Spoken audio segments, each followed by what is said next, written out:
freedom is slavery without economic freedom. We're going to start there.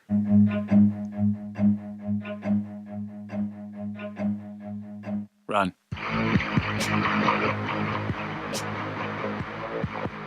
Yes, friends. The music is back. I still struggle to walk and chew gum at the same time, so we're just going to experiment with that. Lately I've been listening to some of my old episodes, and I don't know. I just found it was a little bit funner, a little bit nicer. I don't know. I liked the listening flow.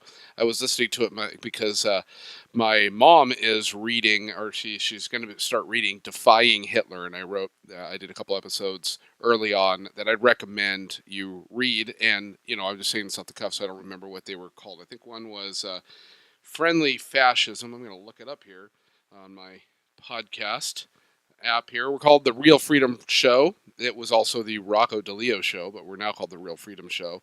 It was, I believe, where are we?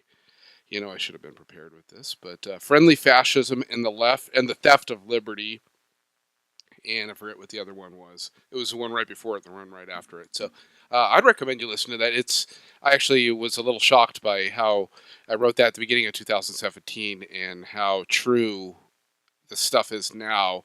But I digress. I don't want to go too far on that. But the whole point of me telling you this was I was listening to the music and I like the music. So I'm going to try it again. The main thing here in this rambling opening here is the content. So if I get lost on all the other stuff, I just drop the other stuff because the content's the most important. With that being said, we'll jump right into it. As I said in my opening, freedom is slavery without economic freedom. And I got this from we're still going through the road to serfdom. I've got a few more episodes on this, and then we're going to start moving into the democracy in America.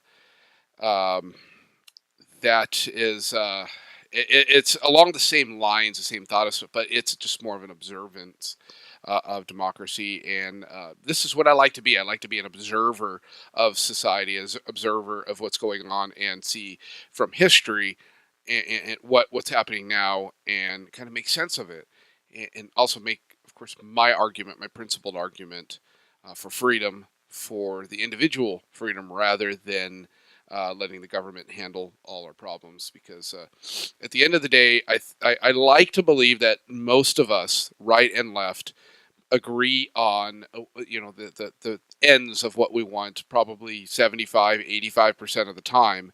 We just disagree 75-85% of the time on the means to get there. And then the people that are off on the fringes just want to yell and scream at each other, and I don't want to do that. So this comes from an argument, as we know that Hayek is arguing against socialism, and he's arguing that ultimately that it comes at a slow crawl, that you don't just wake up one day and a socialist army has come in and everything's gone and it's really easy to see. What we actually see is it's a slow trickle and you don't realize it. And then someday you look back, like looking at your Facebook feed from 5 years ago, and you go, oh my goodness, I'm fat now because I wasn't fat then, right? Hey, we used to be able to do this, but now we can't. We can't say this. We can't think this. We can't do this. We can't buy this. Uh-oh, what happened? It's all gone, right? So one of the arguments that the proponents of socialism made, at least from Hayek, as he was refuting this argument. I just had a moment where I'm like, hey, did I hit record? And I did. We're 4 minutes in. So instead of just giving everything over to the government and letting the government control everything, how about the government just controls the economics? You don't have to worry about work. Don't worry about work, and don't worry about finding work or finding what you're going to do. We're going to figure all that out for you. So you could do higher level things. So you could do things that are more important. And I'm gonna read what I wrote here in my reading voice, but try to make it sound like I'm not reading. I don't know. But so that's the gist of it. That's the argument that he's arguing against. Going, wait a minute. That sounds like a good argument, and usually really bad things come with really good arguments, right? So planners tell us that the world has gotten so complicated, so busy, and so smart that we should no longer concern ourselves with the mundane troubles of work, with the economic stuff. Again, right? They tell us we shouldn't concern ourselves with economic stuff. These, in their minds, are things that bring about pain, poverty, ugliness in society. I mean, right? Do we not hear? Oh, it's getting so complicated, and then with discussions on AI and technology, and are we going to lose more jobs because of this? Maybe the government should just kind of take that over for us, so we can. I mean, really, in the end, we want to do other things, anyways, right? They're totally separate things. This is their argument. The free market doesn't work and is proven to be a failure by the sheer number of people in poverty. They'll tell us worrying about economic things gets in the way of the higher things in life. They'll tell us that we should give up our freedom, but not all of it. Oh, okay. Tell me more, please. By only giving up economic freedom, that is, by giving the planners control over the economy and the means of production, we will be even freer to pursue more important ends. These ends, as they call them, are the leisures and joys in life, the things that we work so hard to obtain. Let me tell you, friends, after I record this, my wife and I are going to be working on some budgeting. We're going through Financial Peace University. And it just makes me think, like, well, I like to go camping. I like my trailer, and I've got to put some repairs on it. It costs a lot of money. Like, really, boy, if someone just took care of all that, and all I had to do was think about where and when I'm going camping, sign me up. For me, it's as I just said. For me, it's camping with my family. For you, maybe the theater or traveling or whatever it might be. Right? Everybody has their things that they love to do, fishing or whatever. Um, this argument is appealing, and I'll get to that as soon as I take my drink of water. So this argument is appealing. After all, if I didn't have to stress about work, or at least the money portion of work, or obtaining my job, or maintaining it, or my skills, or all the work it took to get to that job, right? To get where I'm at. I've been doing what I'm doing for 17 years now, and it took a lot to get where I'm at, and I'm like maybe halfway through my career, and there's a lot more to do. If I didn't have to worry about that, I could just ride all day. I could camp, or I could just think all day. I love to think. I love to read. I would presumably feel much more freedom than I do now. The concept has caught the attention of some of the most intelligent in society over the years. It's basically a call for utopia. Again, they tell us to not be worried about losing freedom. We're only giving up the economic sense of freedom and nothing else. And I'm going to pause there just for a minute and throw a little digression, if you will. This is the argument. Again, we've got to remember that people aren't coming in right, although it's getting closer to this. They're not going, okay, hi, we're the socialist. And what we're doing right now is we're turning everything upside down like in the next 4 or 5 days.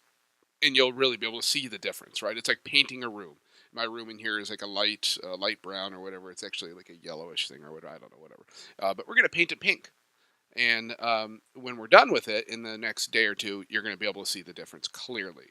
That's not how it works. We're going to fix this over here. We're going to fix this over here. We're going to do this. We're going to do that. That's how it's happening in America, at least. There are other countries. There may be revolutions, and maybe it does happen overnight. Everything changes. That's quite chaotic. We have our own sense of chaos going over, maybe working its way through America, but it's not quite like that. So this comes in the form of maybe like the democratic socialism, if you will, socialists, and the idea of fixing things. They come from a point of we're going to fix this problem, the problem with economic equality or whatever. And really, what it is this idea of we're going to take a little bit of your economic freedom, and it may just initially be through taking your money through taxes, and we're going to spend it, and we're going to give it to these programs over here that so-called that are supposedly fixing these problems. Again, this may be where we agree on the ends. I don't want there to be poor people. Not because I hate poor people. It didn't come out right, but because I feel terrible for poor people. I don't want people to have to live in poverty. I want people to thrive and to be able to be successful. And I believe people on the other side of the aisle, many of them believe the same thing. And there are people on the other side and the people on my aisle that maybe just go, no, we don't like these people. But most sane people care about these people. We just believe in delivering the means. The means of delivering them from that poverty are different. So back to my post here. Arguing for this fracturing of life sounds like a fantastical utopia. It sounds that way because it's a fantasy. Hayek argues you cannot separate economic ends from other ends. So this is the thing again that you're the socialists. I don't want to say your because I'm not talking to socialists. I'm actually looking at myself on my computer screen. The argument is what I believe, and I take this from Hayek. Most of my, at least this post, the knowledge doesn't come from me. It comes from this book I'm reading, and it says that not only is this socialist idea not a good idea, it's not the best idea. It actually will end up making people worse off than they were if you had done nothing. I think that's the overall argument, and people have been arguing this concept for a long time. The socialists versus the non-capitalists, I guess. And the biggest argument, and I won't digress too far, but the biggest argument for socialists isn't that, socialism doesn't work, because the socialists don't argue that socialism has worked because they have nothing to show. It's never worked. It always ends up in poverty and war and people eating their dogs, stuff like that. Their argument is it just hasn't been done right. It just hasn't been done right. Like, oh my goodness, really? Like, a man has never jumped out of an airplane and survived without a parachute. Just one of these days, someone's going to flap his arms fast enough and he's going to fly. Like, you jump. Don't make me jump, right? So Hayek argues that you cannot separate economic ends from other ends. This is the case because, in essence, there is no such thing as economic ends. This is just brilliant. He argues that the economic motive, as he calls it, is merely the desire for general opportunity, the desire for power to achieve unspecified ends. Our economic ends are actually a means to an end and not an end in and of themselves. I don't work for money. I work for money to use as I see fit. You see the nuance there? I mean, I get a paycheck from my company, but that's if the paper that they give me was the end, like the money, if the money didn't represent anything, it wouldn't incentivize me to work. What incentivizes me to work is what I can do with that money, the value of that money, and it could be a bazillion different things, right? I work for financial compensation to purchase things. He uses unspecified ends to bring home the point that everyone has different ends, and that's important to understand. That everyone has different ends, even if we're working for the same money. We have different ends. We have different things, different dreams, different wants, different needs, different things that they want to use their money for, and that, beyond just the subsistence, just beyond four walls, a roof, and some top ramen to get through the day, that is enough to get people to march in line and to make widgets. But for people to create and to do great things and to be great people and to be a great society, they need much more than that. They need the choice. They need the opportunity. They need hopes and dreams to use that money on. As an aside, that could certainly be approached.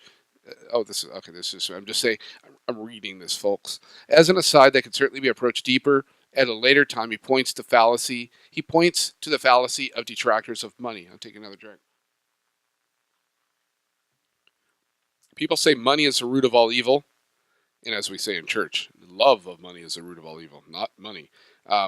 He points out that money is the root of all freedom. Before money was a thing as it is today, the means to move forward in society were less tangible. Remember, the hopes and dreams. We're not just talking about four walls and a roof and some top ramen or some soup or some whatever. We're talking about hopes and dreams and leisure and excitement and fun and all that stuff. Money existed, or currency existed in one form or another throughout time, right? But there was much more. There was so much more to societal movement or to achieve those dreams. Usually, these are things people could not affect and they were things like birthright and status and property ownership. And most people couldn't own property ownership, and they couldn't change that. They couldn't change the factors that made them be allowed to own property because they weren't born into a certain class, or they weren't the right color, they weren't the right gender, or they whatever, right? In reality, someone else, a king or a governor or an emperor, they chose what people were able to obtain. Choice was very limited, if non-existent.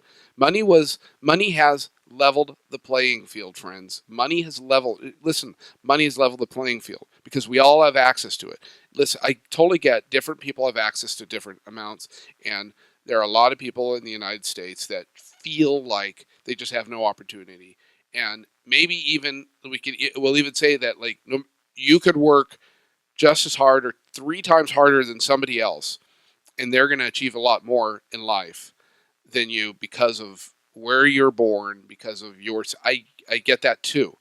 But the fact is, you can change your status, and you may not, on average, be able to supersede some things out of maybe a lack of fairness. Life isn't fair, right? I get it. Uh, um, if I were in a different state, or if I were born to wealthy people, I would have had a lot more opportunities myself too, right? But the difference is I am able to take myself from point A to point B to point C, where in the past you were born into point A, 99.9% of the time you were going to die in point A. You had no chance. Money has changed has leveled the playing field because now we can use that money for different things.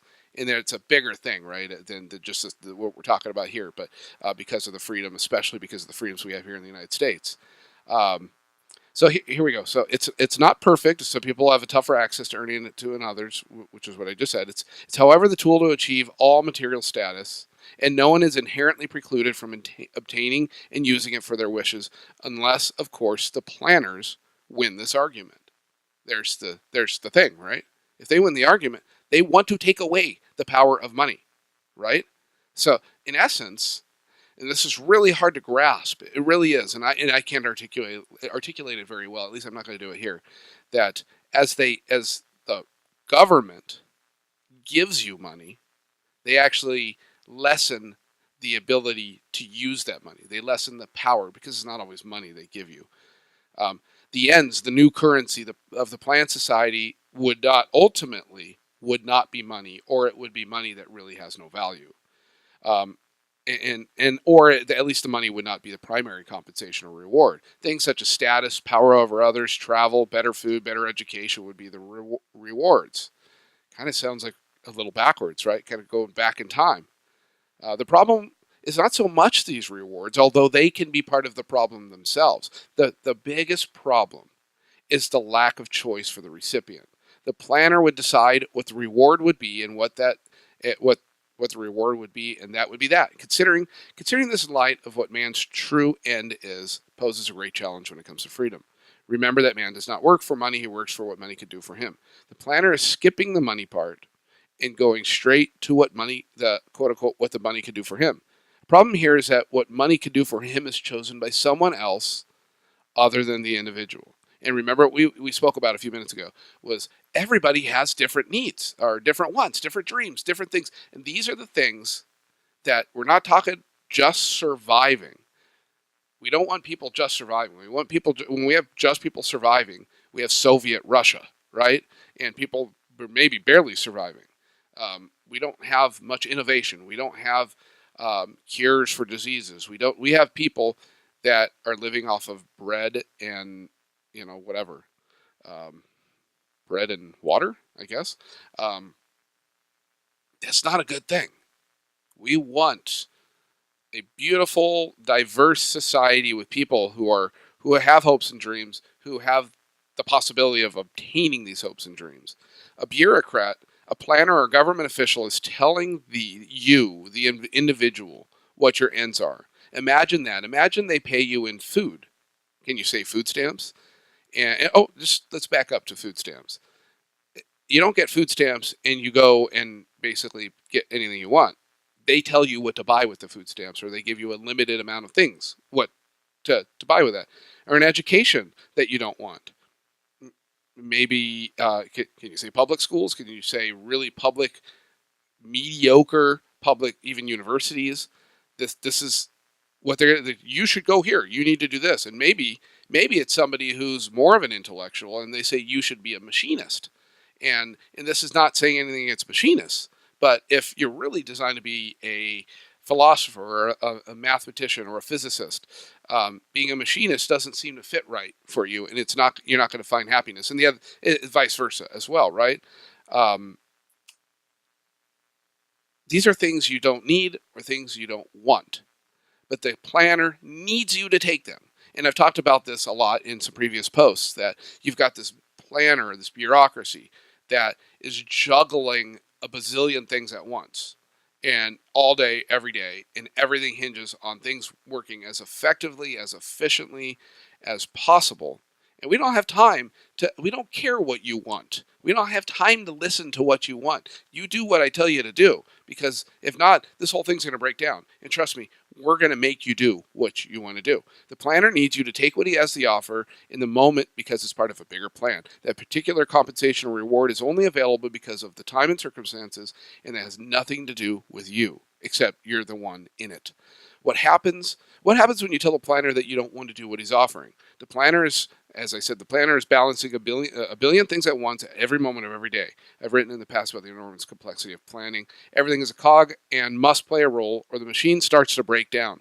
The planner does not have time to ponder, argue, or convince people to do what he needs of them. He instead uses the tremendous power of the state to compel people to play their parts. This may be as innocuous as a fine, or more sinister, such as withholding any resources. Can you say starving? Let's turn my iPad on here, because there'll probably be some music coming, right? I got to figure out how to make sure that doesn't do that. The bottom line here is you get what you get. Choice is gone. That's certainly unfortunate for the individual. But as we can see easily in a free market society, and I want to just go back to the iPencil. We provide we could see easily in a free society we provide for each other's needs almost magically and automatically, and it's most certainly beautifully. Listen to the iPencil post I did a few posts back from this one, and it's basically the genealogy of a pencil. It's kind of a funny little analogy, or a poem that was not written by me, but it's genius, because what it shows is, without any control, without any government control, how many people it takes to make a pencil and to get it shipped out. Just a regular old pencil. How many, maybe thousands of people it takes to make a pencil, and how it happens without anybody telling anybody what to do. It happens almost magically. I like to say auto-magically. It's a beautiful thing. But there's this need, there's this hopes and dreams. That's what fuels that pencil, the car, all this stuff. We provide for each other's needs almost automatically, and beautifully. That need isn't gone in a planned society, but the magic is gone. The need for things, the want for things, the hope for things are not gone in a planned society. I don't think anybody actually thinks that. They kind of forget to mention that.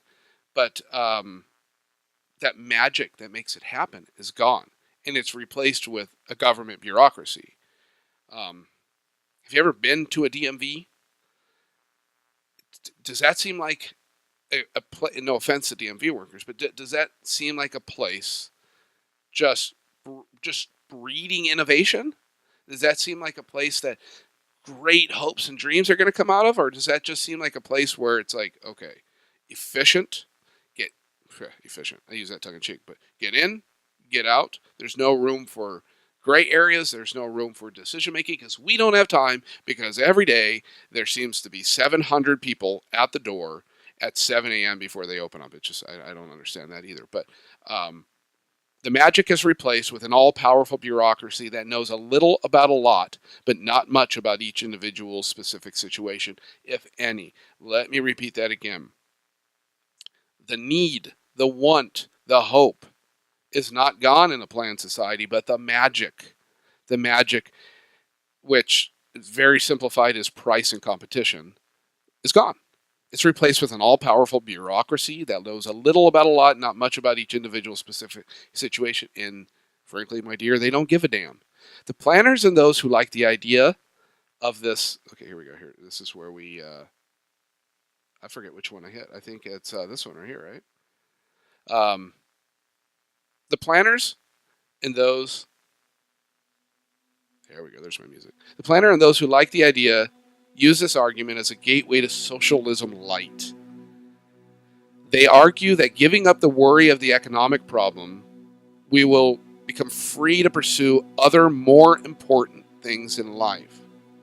We know that the economic problem is really the choices we make when it comes to our ends that bring joy and fulfillment in life. Hardly sounds like a problem, friends, right? It's really one of the joyful things in life. It's one of the most powerful things in life is discovering what brings you joy, and then building a plan and executing a plan, and hopefully, for the majority of us, obtaining something that is close to that. So we know that, as I said, we know the economic problem is really the choice we make when it comes to our ends that bring us joy and fulfillment in life. Who makes that decision? Is it you? Or is it a bureaucracy? Is it somebody else? Who do you think is best to decide what makes you happy? What makes you feel fulfilled? Well, there may be a few people so intellectually lazy or so afraid to make their own choices. And I'm going to add this as well. There may be some people out of naivety, out of ignorance, out of circumstances, out of their control, that they don't know that they can make these choices, that they would be willing to give that power to other people. I believe, and really that's one of the needs of shows like this and other people and education and being out there with the people is educating them. I believe the vast majority of people would much rather make those choices themselves. What is more free than that? Once we unpack this concept, I cannot see the freedom the planners promise. Friends, we're going to leave it there. We've got a couple more episodes, as I said, in the Road to Serfdom. Then we're going to move on to democracy. What's called Democracy in America. I don't know why I forgot the name of that. Just some great stuff to unpack here. So we're calling this the Real Freedom Show. Remember, this used to be the Real Dad Show. That's my other show. This used to be the Rocco DeLeo Show, but we're calling it the Real Freedom Show at roccodeleo.com. You can get it there. You can get it where all podcasts live and breathe, iTunes and all that good stuff. Thank you, friends, for listening. Share this. Go to my Facebook page at The Real Freedom Show. Have a great rest of your day.